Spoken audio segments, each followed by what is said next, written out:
معاشرے میں بھی جیے گا، لیکن ایک آئیڈیل بہترین انسان بن کے جیے گا۔ سماجک ویوستھا کو خوبصورت بناتے ہوئے جس عبادت کا نام رکھا اس کو اسلام کہتے ہیں۔ یہ رسول اللہ کی امت ہے۔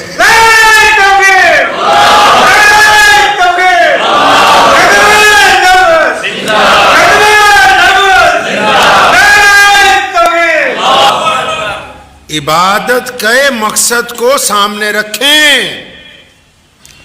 یہ جو کام شروع کر رکھا ہے نا فروعی مسائل کے اوپر، صبح سے لے کے شام تک لوگوں کی ٹانگیں کھینچنے کا، صبح سے شام تک اپنے امام کے پیچھے لگے رہنا اور مقتدیوں کو ذلیل کرنا، ایک دوسرے پر تانا تشنی کرنا، یہ رمضان کا مقصد نہیں ہے۔ تزکیہ نفس کا نام رمضان ہے، اپنی سروس کرنے کا نام رمضان ہے۔ روزے کا مطلب کیا ہے؟ محمد رسول اللہ کیا چاہتے ہیں؟ اور رسول اللہ صلی اللہ علیہ وسلم نے ایک جگہ فرمایا 4 لوگوں کا تو روزہ اٹک گیا بیچ میں۔ یا رسول اللہ کن کا اٹک گیا؟ فرمایا جو روزہ رکھ کے رمضان کے دنوں میں بھی شراب پیتا ہو، اس کا روزہ تو اٹک گیا جب تک یہ توبہ نہیں کر لیتا۔ پھر کیا فرمایا نبی علیہ الصلوۃ والسلام نے؟ فرمایا وہ بندہ جو اپنے ماں باپ کا گستاخ ہو، ماں باپ سے بدتمیزی کرتا ہو، میاں صاحب اس کا روزہ نہیں ہوتا، چاہے وہ سارے محلے کو افطاری کرواتا پھرے، چاہے وہ مسجد میں بڑے بڑے قالین بچھوا دے، چاہے وہ ہزاروں مدرسوں کو پیسہ دے دے، اس کا روزہ نہیں ہوا، روزہ رک گیا۔ پھر وہ اور کون؟ فرمایا جو اپنی رشتہ داریاں توڑتا پھرتا ہے، رشتہ داروں کے خلاف سازشیں کرتا ہے، رشتہ داروں کے خلاف گندی باتیں کرتا ہے، جو رشتہ داروں کو توڑنے کی بات کرتا ہے، رحم کے رشتے جو اللہ نے انسانوں کے لیے بہترین بنا دیے گئے ہوں، جو سارا دن ان میں نفرت گھولنے کی بات کرتا ہے، اس کا روزہ بھی اٹک گیا، روزہ آگے جانے والا ہے نہیں ہے۔ فرمایا چوتھا بندہ وہ جو روزہ رکھ کے بھی لوگوں کے لیے دشمنیاں سوچتا رہتا ہے، روزہ رکھ کے بھی دل کے اندر حسد رکھتا ہے، روزہ رکھ کے بھی اس کو چغلیاں کرنے کی عادت ہے۔ آپ نے تو سوچا بس صبح کو سحری کر لی ہے ماشاءاللہ، اب شام کو افطاری کرنی ہے، جو مرضی کرتے جاؤ، جو مرضی کرتے رہو کا نام روزہ نہیں ہے۔ روزے اس لیے فرض نہیں کیے گئے، روزے اس لیے فرض کیے گئے کہ اللہ چاہتے ہیں کہ محمد رسول اللہ کو بہترین امت بنا دیا جائے۔ آپ کو پتا ہے جو ہم سے پہلی امتیں تھیں، رمضان ان میں بھی آتا تھا، روزہ ان کو بھی ملتا تھا، لیکن رمضان کا مہینہ رسول اللہ کی امت کو عطا ہوا، ان میں اور ہمارے روزے میں کیا فرق ہے پتا ہے؟ آپ کو اندازہ ہے کہ محمد رسول اللہ صلی اللہ علیہ وسلم نے کتنی کرم فرمایا اپنی امت کے اوپر؟ روزہ 24 گھنٹے کا ہوتا تھا میاں صاحب، پڑھیں کبھی اٹھا کے قرآن و حدیث کو، روزہ پہلی امتوں میں 24 گھنٹے کا تھا، ہماری محمد رسول اللہ کی امت میں بھی 24 گھنٹے کا روزہ تھا۔ 24 گھنٹے کیسے؟ شام کو افطار کے وقت جب سورج ڈوبتا تھا، اللہ کی طرف سے اجازت تھی جو مرضی کھاؤ جو مرضی پیو، اب کھا پی لیا، اس کے بعد اگر آنکھ لگ گئی، جیسے آپ افطاری کر کے 10 منٹ لیٹ جاتے ہو، کوئی عشاء سے پہلے 15 منٹ آرام کر لیتا ہے، کوئی عشاء کے بعد تھوڑی دیر آرام کر لیتا ہے، پہلی امتوں میں یہ حکم تھا افطار کے بعد جب آپ کی آنکھ لگ گئی تو جب آنکھ کھلی دوسرا روزہ شروع، کوئی سحری نہیں، کوئی صبح کا ٹائم ٹیبل نہیں، 24 گھنٹے کا روزہ، اور یہی روزہ محمد رسول اللہ کو بھی عطا ہوا۔ حضرت کیس بن سریمہ رضی اللہ تعالیٰ عنہ مزدوری کر کے گھر پہنچے، شام کا وقت تھا، کھانے پینے کا سامان نہیں تھا، بیوی نے کہا کیس رکو میں کچھ لاتی ہوں، بازار سے گئی آٹا خرید لائی، گوندا، جب روٹی پکانے لگی تو کیس بن سریمہ رضی اللہ تعالیٰ عنہ کی آنکھ لگ گئی۔ آپ نے کیا سمجھا کہ روزہ بڑا آسان تھا؟ یہ تو محمد رسول اللہ صلی اللہ علیہ وسلم کے نالین مبارک کا صدقہ ہے کہ آپ کو سحری عطا ہوئی ہے۔